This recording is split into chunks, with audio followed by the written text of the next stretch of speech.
जय हिंद, नमस्कार। मैं अंबर जैदी स्वागत करती हूँ आप सबका एक बार फिर से हमारे आज के कार्यक्रम में। और आज बात करने वाले हैं हम चाइना की एक नई और हरकत पर। चाइना पिछले 2 महीने से भारत को आने वाले जो स्पेशलाइज्ड केमिकल्स होते हैं, फर्टिलाइजर्स होते हैं, जिनका इस्तेमाल किया जाता है फ्रूट और वेजिटेबल्स की जो पैदावार है उसको बढ़ाने के लिए, वो चाइना ने स्पेशली भारत को देने पर होल्ड किया हुआ है। वो सारी चीज़ें शिपमेंट तैयार है और देशों को दे रहा है, लेकिन भारत को नहीं दे रहा है। और जबकि हम 80% इन केमिकल्स का निर्यात चाइना से करते हैं, और इस सब को लेकर सवाल ये खड़े हो रहे हैं कि क्या काउंटर मेजर्स लिए जा सकते हैं, क्योंकि भारत की जो डिपेंडेंसी है चाइना पे, उस पर अब चाइनीज़ गवर्नमेंट जो एक इंटेंशनली इस चीज़ को होल्ड किया हुआ है, जिसकी वजह से काफ़ी असर इस पर होता नज़र आया। साथ ही साथ जो स्पेशलाइज़्ड एक मैग्नेट्स होते हैं जो ईवी व्हीकल्स में लगते हैं, और साथ ही साथ जो टनल बोरिंग मशीन्स होती हैं, उसको भी होल्ड किया हुआ है, जिसका इस्तेमाल बुलेट ट्रेन बनाने में, जो मुंबई में बुलेट ट्रेन के लिए टनल बनाए जा रहे हैं, उन सब पे इसका डिले नज़र आ रहा है। तो जो पड़ोसी है वो काफ़ी परेशान है और परेशान कर रहा है भारत को। इस सब के चलते भारत के पास क्या विकल्प हैं, क्या कदम उठा सकता है, इस सब पे बात करेंगे। हमारे साथ मौजूद हैं उमेश अग्रवाल जी। उमेश जी, स्वागत है आपका। जय हिंद, नमस्कार। जय सिया राम अंबर जी। जय सिया राम। उमेश जी, चाइना काफ़ी परेशान नज़र आ रहा है, और खुद तो परेशान ही है और भारत को भी परेशान कर रहा है। एक तरफ जो केमिकल्स होते हैं, जो फ्रूट्स और वेजिटेबल्स, स्पेशलाइज्ड केमिकल जिनको बोलते हैं, जो फ्रूट और वेजिटेबल्स की पैदावार के लिए जिनका इस्तेमाल किया जाता है उसको बढ़ाने के लिए, वो 2 महीने से होल्ड किया हुआ है चाइना ने, जबकि दूसरे देशों को दे रहा है। क्या अब और हम 80% डिपेंडेंट हैं चाइना पे इस जो फर्टिलाइज़र्स हैं इनकी सप्लाई के लिए। ऐसे में भारत के पास क्या ऑप्शंस रह जाते हैं, क्योंकि वो दूसरे देशों को दे रहा है, हमको इंटेंशनली नहीं दे रहा है। क्या हमको करना चाहिए? क्या किया जा सकता है चाइना की इस हिपोक्रेसी का इलाज? देखिए, भारत का जो ट्रेड है चाइना के साथ, वो डेफिसिट में चल रहा है $100 बिलियन का। हुँ, मतलब हम चाइना के ऊपर बहुत डिपेंडेंट है। भले ही आप दवाई में देख लीजिए, एपीआई के लिए हुँ, हम डिपेंडेंट हैं। भले ही आप मोबाइल फोन्स की गैजेट्स में देख लीजिए, तो वहाँ पे भी हम उनके सर्क्यूट्स, उनके बोर्ड्स, उनके सेमीकंडक्टर, जो भी मटेरियल्स है, कंपोनेंट्स, उसके लिए डिपेंडेंट है। ठीक है, धीरे धीरे भारत में एक एक कंपोनेंट बढ़ता बनता जा रहा है, अच्छी बात है। बट अभी भी बहुत कुछ चाइना से आ रहा है। अभी जैसे रिपोर्ट्स आई थी कि लास्ट ईयर में स्टार्ट करना चाहूंगा कि एप्पल जैसे जो कंपनी है वो अपनी सारी प्रोडक्शन लाइन भारत के अंदर एक तरह से शिफ्ट कर रही है बाय द एंड ऑफ 2026। जो एक स्पेशलाइज्ड इक्विपमेंट्स होते हैं, मैन्युफैक्चरिंग इक्विपमेंट, उसके ऊपर पहले रोक लगाई उन्होंने। ठीक है, ताकि भारत के अंदर एप्पल का प्रोडक्शन ना हो सके, एप्पल फोन्स का, टैबलेट्स का, ईयरबड्स का, इनके प्रोडक्शन ना हो सके। तो चाइना ने इंटेंशनली किया। सेकेंड, जो चाइनीज एम्प्लॉयज हैं जो फ्लेक्सट्रॉनिक्स के लिए काम करते थे, हुँ, उनको बोल दिया कि आप भारत से निकल के वापस चाइना जल्दी आइए। तो यहाँ पे ऐसा काम कर रहा था। ये सीधा एक चीज था कि भारत के अंदर जो एप्पल अपने प्रोडक्शन शिफ्ट कर रहा था उसको डीरेल करना चाहता था। उसके बावजूद भी हमने कर लिया। सेकेंड, आपने ये देखा है कि ईवी व्हीकल्स में मैग्नेट्स लगते हैं। वो जो मैग्नेट्स है वो सिर्फ चाइना बनाता है। वर्ल्ड में आपको मालूम है, रेयर अर्थ मिनरल्स का 70% जो रिफाइनिंग होता है वो चाइना में होता है। 90% हाई रेयर अर्थ मिनरल्स की जो रिफाइनिंग होती है वो चाइना में होती है। ये भी जो पीरियोडिक टेबल में ये जो रेयर अर्थ एलिमेंट है, इसके अंदर भी बहुत इंपॉर्टेंट जो कंपोनेंट है उसका वो पूरा चाइना के साथ ही आता है।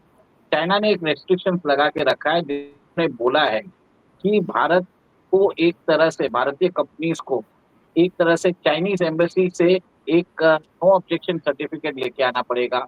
आपको एक डिक्लेरेशन देना पड़ेगा कि आप ये जो मैग्नेट्स हमसे ले रहे हो वो डिफेंस के लिए यूज नहीं कर रहे हो। आप ये जो मैग्नेट्स हमसे मंगा रहे हो आप वापस अमेरिका को नहीं भेजोगे। तो एक तरह से इतनी कार्रवाई कर दी थी कि भारत ये जो है मैग्नेट्स अब नहीं मंगा पा रहा है। ऐसा है कि बड़ी कितनी कंपनियां, जैसे मारुति ने तो अपने जो ईवी व्हीकल का प्रोडक्शन ही बंद कर दिया। और अब भारत उसके लिए क्या कर रहा है, भारत अपनी खुद की रेयर अर्थ मिनरल्स का वो एक्सट्रैक्शन जो कर रहा था, अब उसकी रिफाइनिंग कैपेसिटी भारत के अंदर ही बना रहा है। और मेरे हिसाब से 6 महीने में, मैक्सिमम 6 से 9 महीने में वो रिफाइनिंग कैपेसिटी आ जाएगी भारत के पास। बट आप ये सोचिए हम ओवर डिपेंडेंट है आज चाइना के ऊपर कितने सेक्टर्स तो में। उमेश जी, इस ओवर डिपेंडेंसी जिसका फायदा चाइना उठा रहा है भारत को परेशान करने के लिए, जैसे कि हमने स्पेशल फर्टिलाइजर्स की बात की जो फ्रूट्स और वेजिटेबल्स की पैदावार को बढ़ाने में काम आते हैं, जिसमें 80% डिपेंडेंसी है। साथ ही साथ आपने ये मैग्नेट्स की बात की जो ईवी व्हीकल्स में लग रहे हैं, प्लस वो बोरिंग जो मशीन्स हैं, उनकी उनको लेकर भी सवाल है, जिसकी वजह से पूरे ट्रेन का जो प्रोजेक्ट है वो डिले हो रहा है।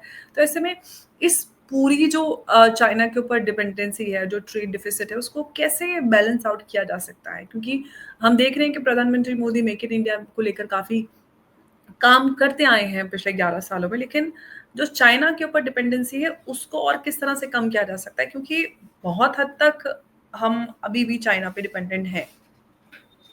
देखिए, अब हम क्या कर रहे हैं, हम जो वैल्यू एडेड करके हम उसको चाइना से प्रोडक्ट्स जो मंगा रहे हैं, कंपोनेंट्स मंगा रहे हैं, उसको हुँ, मेक इन इंडिया की तरफ से बता रहे हैं। बट हुँ। Actually we have to go into the manufacturing, और मैन्युफैक्चरिंग में we have to go for the base level manufacturing, कि जैसे आप ओर लेके आए, ओर को आपने उसको रिफाइन हाँ, या किया। यूँ कह सकते हैं कि हर चीज़ का इंफ्रास्ट्रक्चर हमें रेडी करना पड़ेगा, जैसे कि बोट्स की बात करते हैं, जो एक इलेक्ट्रॉनिक्स गैजेट बनाते हैं। वो सारी इस तरह की और भी कंपनीज़ हैं, I am not mentioning specially the boats. ज़्यादातर इस तरह की कंपनी सामान वहाँ से बनाते हैं, असेंबलिंग यहाँ पे करते हैं और इस तरह से बेच रहे हैं। तो इनफैक्ट पीयूष गोयल जी ने भी इस बात को रखा था कि ज़्यादातर हमारे स्टार्टअप वाले ये सब कर रहे हैं। तो ये सब रोकने के लिए भारत सरकार को क्या करना चाहिए, ताकि हम अपने ही यहाँ पे चीज़ों को, जो रॉ मटेरियल है उससे हम चीज़ों को बनाएँ, जो बेसिक गैजेट्स या इस तरह की मैन्युफैक्चरिंग हो रही है, उन सब में इस्तेमाल होने वाली चीज़ों को यहीं पे बनाएँ, यहीं पे उन बनाने वाली कंपनीज़ को हम प्रमोट करें, आगे बढ़ें, क्या किया जा सकता है? देखिए, मैं वहीं पे आ रहा था।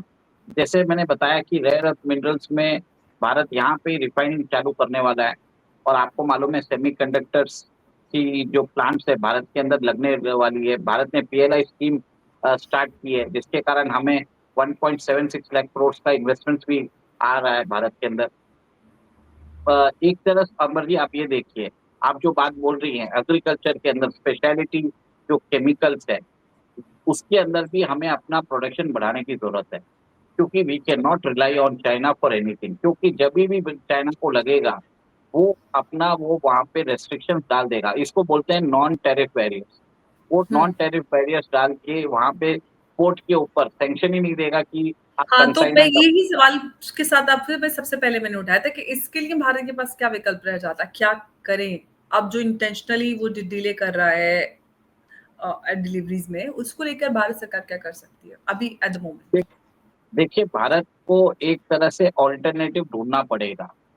अब भारत को चाइना पे भरोसा नहीं कर सकते। चाइना प्लस वन स्ट्रैटेजी के हिसाब से you will have to source raw material from a different country also. भले हुँ, ही चाइना का दाम कम हो फाइनली, बट आपको अगर सेकंड बेस्ट आपको कोट मिल रहा है, आप उसके साथ करिए। एटलीस्ट चाइना सैबोटाज नहीं कर पाएगा, ठीक है? या एक परसेंटेज जो पोर्शन जो है, वो सेकंड बेस्ट कॉम्पिटिटर से मँगाइए चाइना से। This is the best we can do in the immediate term.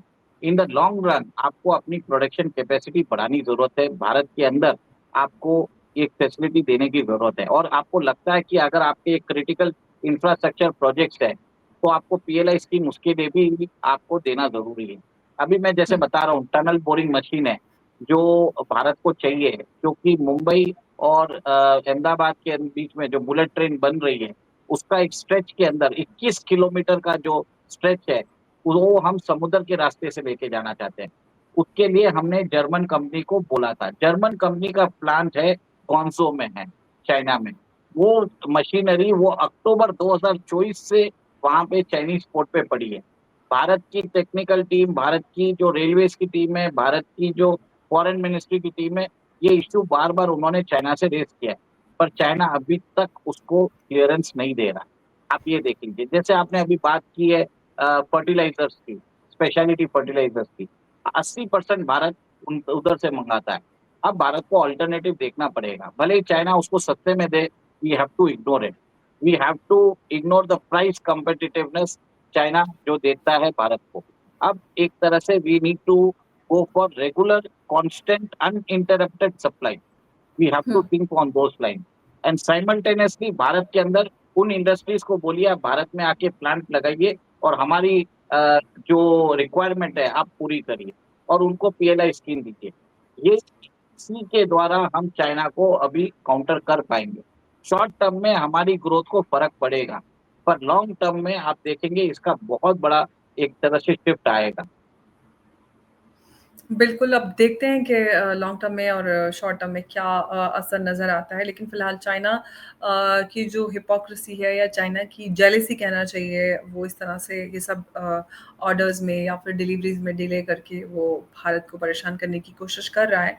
ख़ास तौर से जो स्पेशलिटी हमने केमिकल्स की या फर्टिलाइज़र्स की बात की जिसकी वज़ह से फ्रूट्स और वेजिटेबल्स की जो पैदावार है, उसको बढ़ाया जाता है और साथ ही साथ जो टनल बोरिंग मशीन्स हैं, उनको भी नहीं दे रहा है, जिसकी वज़ह से बुलेट ट्रेन प्रोजेक्ट का में डिले नज़र आ रहा है। साथ ही साथ जो ईवी व्हीकल्स में लगाने वाले मैग्नेट हैं, उसकी वज़ह से ईवी व्हीकल प्रोडक्शन पे भी असर पड़ा है, जिसको लेकर आप बता रहे थे कि सरकार अब यहाँ पर प्रोडक्शन कैपेसिटी को बढ़ाने की बात कर रही है। लेकिन चाइना को लेकर जो यूएस की बात थी, जिसको लेकर टैरिफ वॉर चला चाइना और यूएस में, फिर उसके बाद वो सभी पे गाज गिरी, लेकिन उसका कुछ ख़ास असर नज़र नहीं आया। लेकिन जो चाइना पे डिपेंडेंसी है यूएस की और बाकी देशों की भी, इसका क्या इलाज नज़र आता है? क्योंकि यूएस की बात करें तो यूएस तो खुद कुछ बनाता नहीं है, लेकिन भारत तो अपनी चीज़ें बनाता है। तो जो चाइना इस चीज़ का फ़ायदा उठाता है ना कि लोग पूरे देश मेरे ऊपर निर्भर हैं, यूएस की बात करें, भारत की बात करें और भी देश हैं, क्योंकि चाइना सस्ते से सस्ता माल बनाता है, सारी चीज़ें वहाँ पर अवेलेबल हैं, तो लोग जाते भी हैं कि अरे भाई सस्ते में मिल रहा है, ले लेते हैं सस्ता हम अपना प्रोडक्ट बना पाएँगे। देखिए, आपको समझना पड़ेगा जब भी भारत कोई भी दूसरा देश अगर अपनी प्रोडक्शन कैपेसिटी बढ़ाता है कोई स्पेसिफिक प्रोडक्ट में, जो चाइना ऑलरेडी कर रहा है, तो चाइना क्या करता है, अपने मैन्युफैक्चरर्स को बोलता है कि I will give you subsidy, मैं आपको सब्सिडी दे देता हूँ। आप ₹100 के अंदर जो माल बना रहे हो, वो आप ₹70 या ₹80 में बेचो। जो डिफरेंस आपका जो लॉस है 20% या 30% मैं आपको रिफंड कर दूँगा। इसके कारण इट किल्स द कॉम्पिटिशन, वो किसी को आने भी नहीं देता। तो ये हुँ, एक चीज़ चाइना हमेशा करता है। बट अब प्रॉब्लम क्या है, चाइना के अंदर इकोनॉमी उनकी खराब हो चुकी है। जो उनका हुँ, जो डेब्ट टू जीडीपी है, it is around 300% of the GDP. उनका जो हुँ, डोमेस्टिक डेब्ट है, हाउसहोल्ड डेब्ट है, हाउसहोल्ड डोमेस्टिक डेब्ट इट इज़ 70%। आपको बता देता हूँ उनकी जो इंडस्ट्रियल डेब्ट है, कॉर्पोरेट एंड इंडस्ट्रियल डेब्ट 170%। उनकी जो लोकल गवर्नमेंट का डेब्ट है, इट इज़ अराउंड 60 टू 65%। तो ये 300% का डेब्ट है, उनकी इकोनॉमी 17 या 18 ट्रिलियन की है, उनका डेब्ट अराउंड 50 ट्रिलियन है। अब ये डेब्ट बढ़ा के रख दिया है। उन्होंने सब लोगों को सस्ता माल दे दिया है, पर अपने बुक्स में उनके पास अब और वो स्टिमुलस नहीं दे सकते। तो कहीं न कहीं वो अब नहीं चाहते कि वो दूसरी कंट्रीज़ में एक तरह से प्रोडक्शन लाइन शिफ्ट हो और चाइना के अंदर लेबर महँगा हो गया। जो भारत के अंदर अगर लेबर कॉस्ट $300 है, चाइना में हुँ। आज $1200 हो चुका है। तो वहाँ पे महँगाई बढ़ गई है, तो बहुत सारी companies are looking for Bharat. अब चाइना वो स्टॉप करने की कोशिश कर रहा है। इसका क्लियर रीज़न है, China is threatened by India. The world world over सब लोग इंडिया में अपनी प्लांट और कैपेसिटी बढ़ाना चाहते हैं। इंडिया के पास ट्रेन्ड मैन पावर है।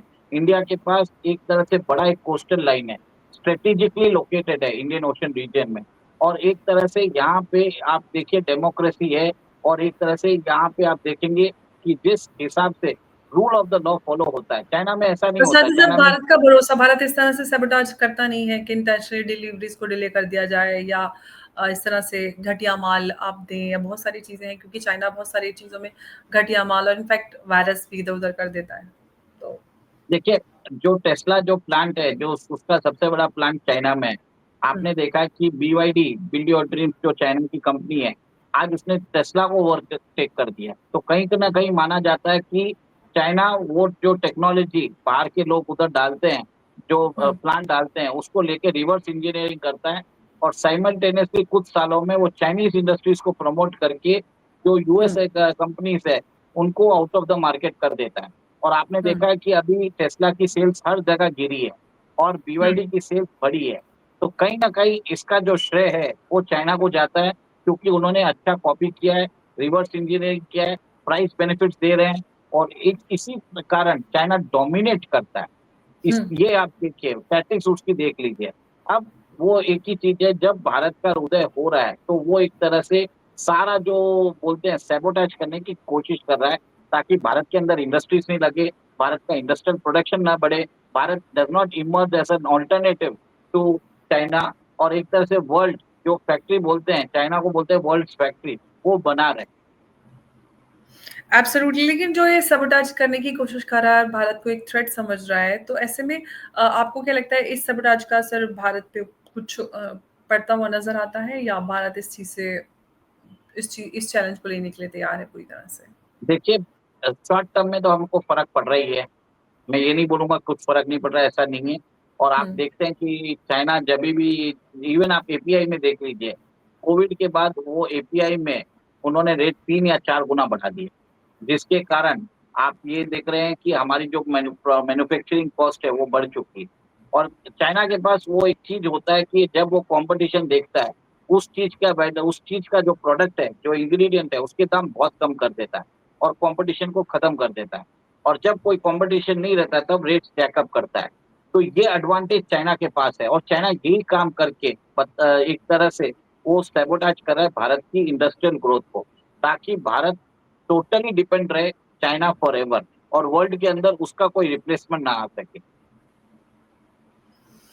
एब्सोल्युटली, लेकिन ये है कि आज इस इन सारे चैलेंजेस को हम फेस कर रहे हैं, लेकिन समय रहते इन चीज़ों पर और भी काम करने की आवश्यकता थी, और हालाँकि भारत इस पे काम कर रहा है अभी भी, लेकिन बहुत ज़्यादा काम करने की ज़रूरत है, क्योंकि डिपेंडेंसी बहुत ज़्यादा है चाइना पे। डेफ़िसिट की हमने बात की, और वो सिर्फ़ भारत ही नहीं बल्कि पूरी दुनिया ही चाइना पे डिपेंडेंसी है उसमें।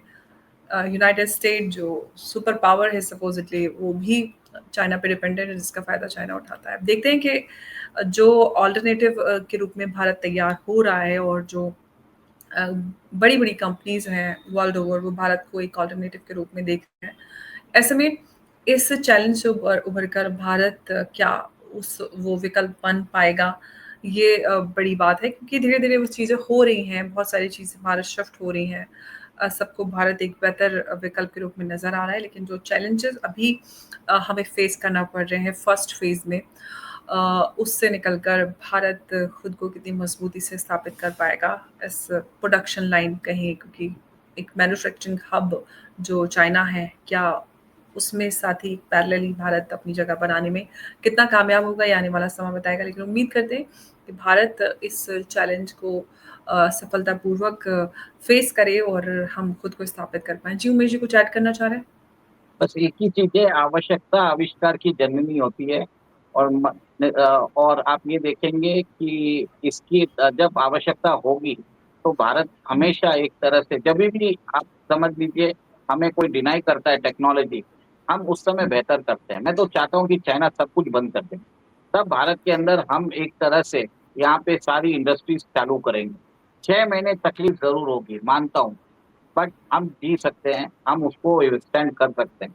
हमें वो एब्सोल्युटली इच्छा। आपकी बात सही है, क्योंकि सस्ते विकल्प मौजूद हैं, तो कहेंगे क्यों इतना दिमाग खर्च करना जब सस्ते में मिल ही रहा है माल। तो अब नहीं, अब आपकी जब जब वही है ना कि ऐसे समय में जब विकल्प नहीं रहेगा, तो आप खुद आविष्कार करेंगे और अपनी डिपेंडेंसी चाइना जैसे देशों से बिल्कुल ख़त्म करेंगे, और दुनिया भर को भी आप सहायता कर पाएँगे, जो उम्मीद की नज़र से दुनिया भर भारत को देख रहे हैं।